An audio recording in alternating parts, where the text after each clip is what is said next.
Okay. So when we see diuretics, we have some different kinds of diuretics. Okay. So some of them, they are what we call potassium sparing. Okay. And the others are potassium non-sparing. It means those potassium sparing, they don't eliminate potassium, because potassium is important for our body, yes? It's important for our heart function, okay, our muscles and so on. So it will like retain the potassium in our body. Those are called potassium retaining.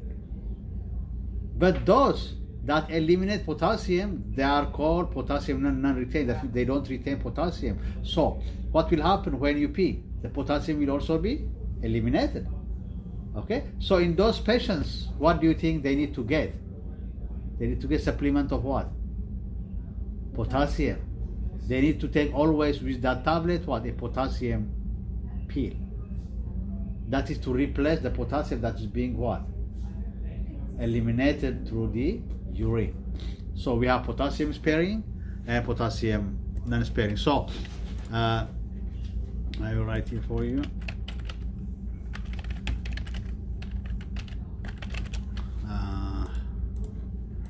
We are discussing here diuretics.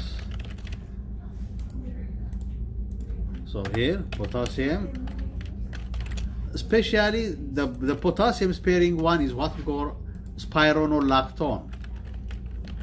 Spironolactone, or the other name is called aldactone. Aldactone or spironolactone is called potassium sparing. So usually, if possible, doctors will order this. Otherwise, there is the other one which is called Lasix.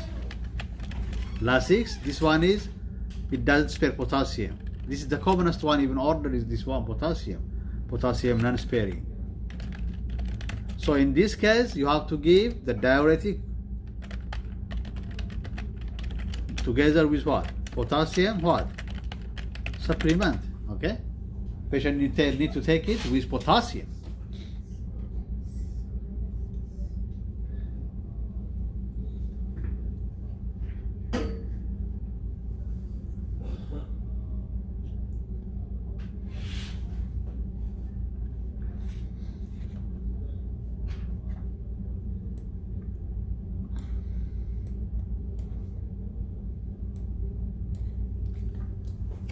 Okay.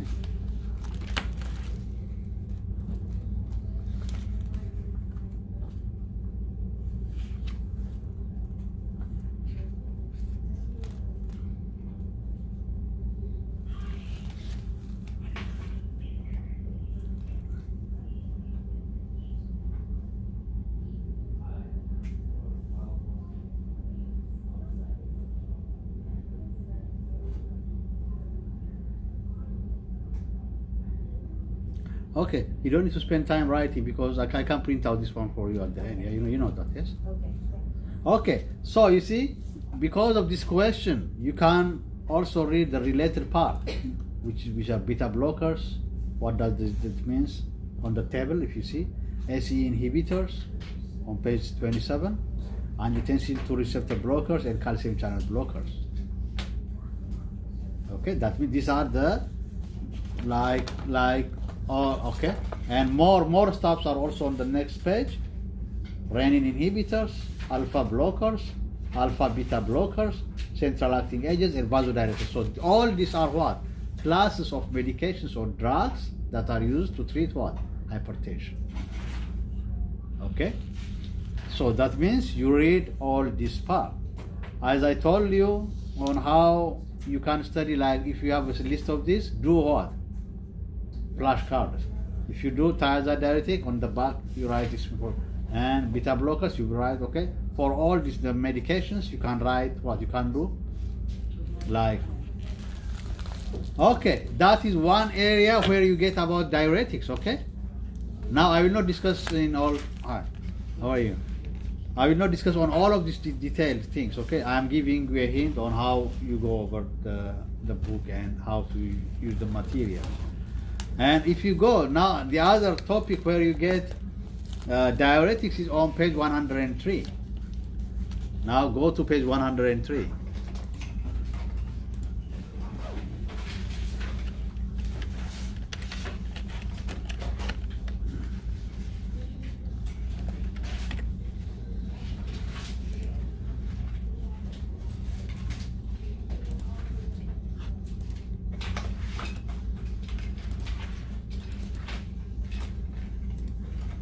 Now, did you get diuretics?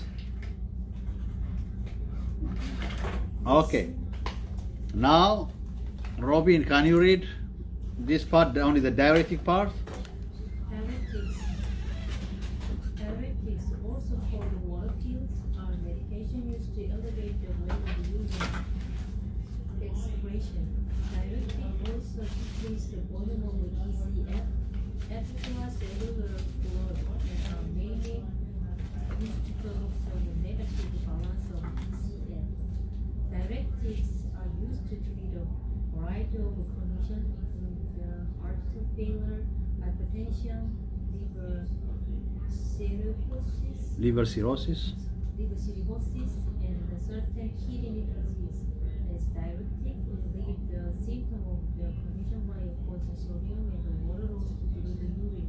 There are also diuretics such as acetazolamide, which help in making urine more alkaline. These are helpful in the increase the excretion of the substance in case of the overdose of poisoning. Diuretic can either provoke or prevent certain hormones in the body in order to regulate the urine production. Now, what is the answer for the question? Huh? Now, what's the answer for the question? For question 91. No. Here, that's why we are reading it, okay? See from this section on that. Hormones. See on this section diuretics that we read it now. Now just Robin read it. You got the answer? Where is that? Can you read it? Diuretic can No, not here. Holly, did you get that? Yeah, on the last sentence, diuretics can Yes. provoke or prevent certain hormones. So the answer is what? Hormone. You see? You see, that's how you need to, okay? Maybe you read up to that point of poisoning, and then maybe you sleep with it, then you don't read the statement. Okay? So that's how really you need to approach. Okay. Next, let's go to question 98.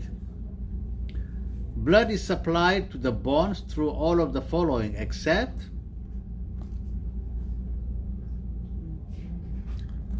Now the first thing I want to ask you, now, where do you get this topic? Okay, that's my first question. Where do you get this topic? Blood is supplied to the bones through all of the following except the dash or the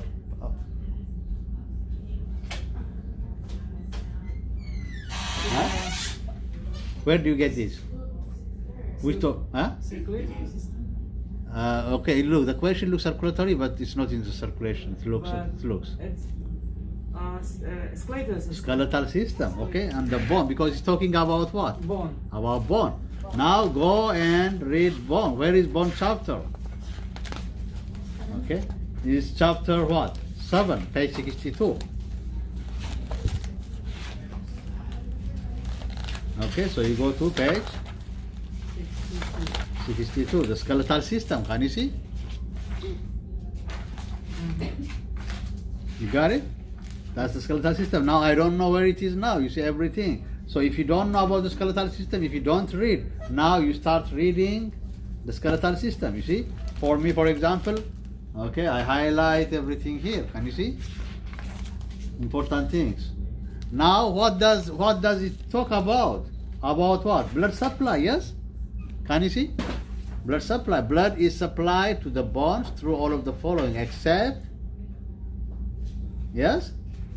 So that will be, can you see on page 64? Yes. Page 64 and 65, can you see? There are lists of what? blood supplies to the bones. What are they? One is nutrient artery. On the last time we discussed also on this, I showed you.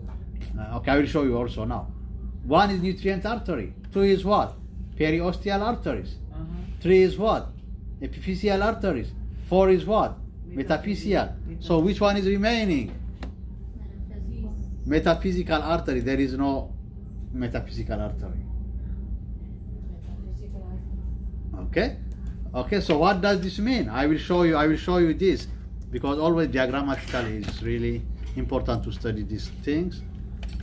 Bone.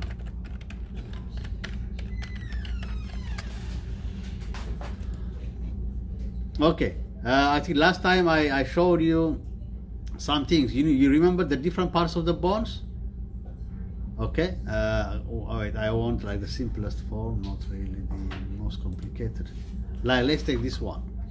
Okay, okay, look, a bone is made up of like these parts. If you see here, if you see this bone, and you see this long bone, okay, you have the epiphysis here, this one is the epiphysis, where it usually joins with the joint. Then you have the metaphysis, the next part, you see, that's what metaphysis means. Then you have what? Diaphysis. And then you have again another metaphysis and epiphysis.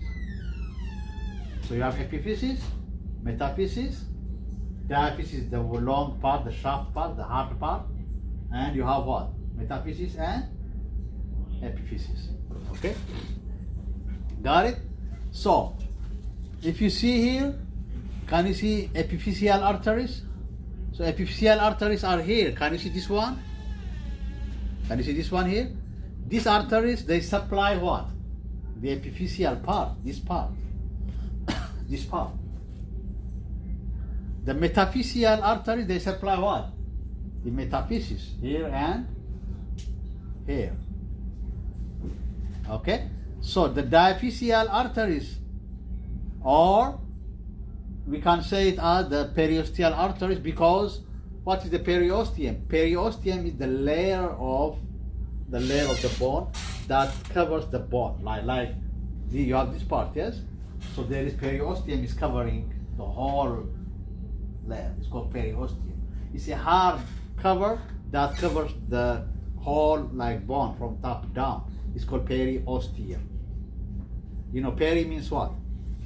Surrounding something, like perimeter, periscope. Yes? So periosteum, the one that surrounds the bone. Osteo means what? A bone that surrounds the bone, that's periosteum. So the supply that, okay, the blood supply that supplies the periosteum is called periosteal arteries. The one that supplies this one, this is called the diaphysis. These are the nutrient arteries. If you see the top, the first one. These are the nutrient arteries. So here, can you see here? You have epiphyseal artery, you have nutrient artery. You see, it supplies this bone. Okay, you have periosteal artery, it supplies the periosteum, the cover here. Okay, do you want to give it this one to you?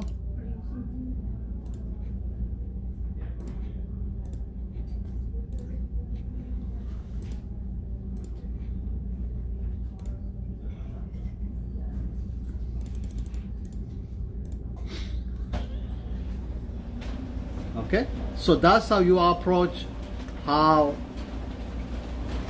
And okay, these questions, it doesn't mean that these questions will be on the exam, okay? It's not. But they give you a hint on how to read and just how to check yourself. Otherwise, just you can get the answers and then you can easily answer, hey, so I know it. No. Okay? Okay, so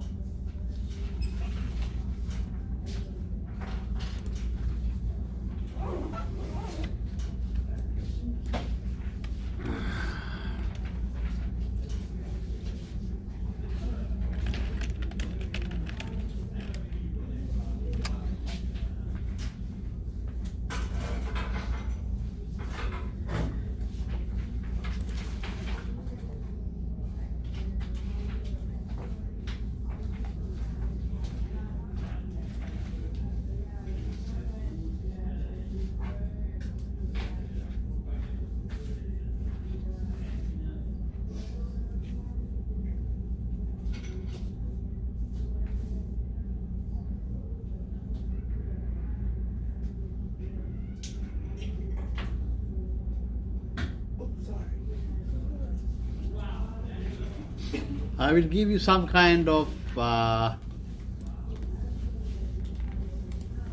here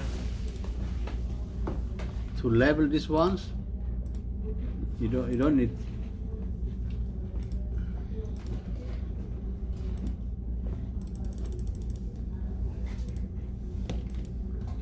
Okay.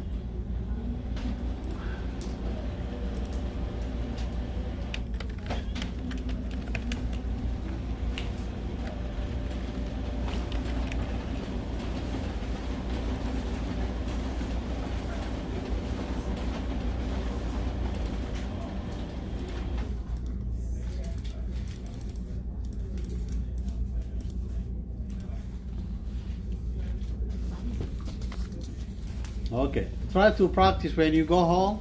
Try to practice this one. That means try to level the different parts of the bone. Okay.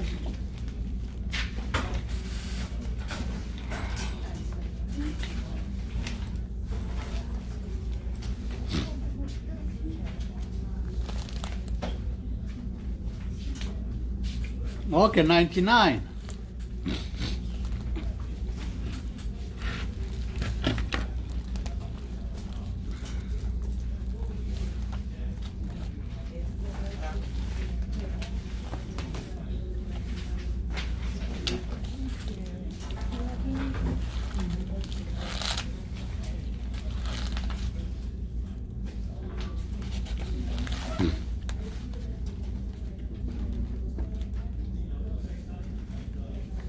Okay.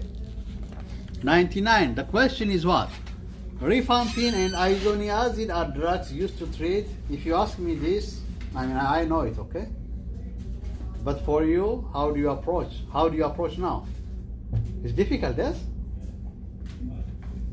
So you can go with the answers. 1. Psoriasis. What's psoriasis? Yes. Huh? Psoriasis is a skin condition, yes?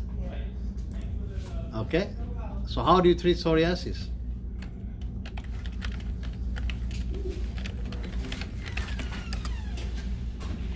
Usually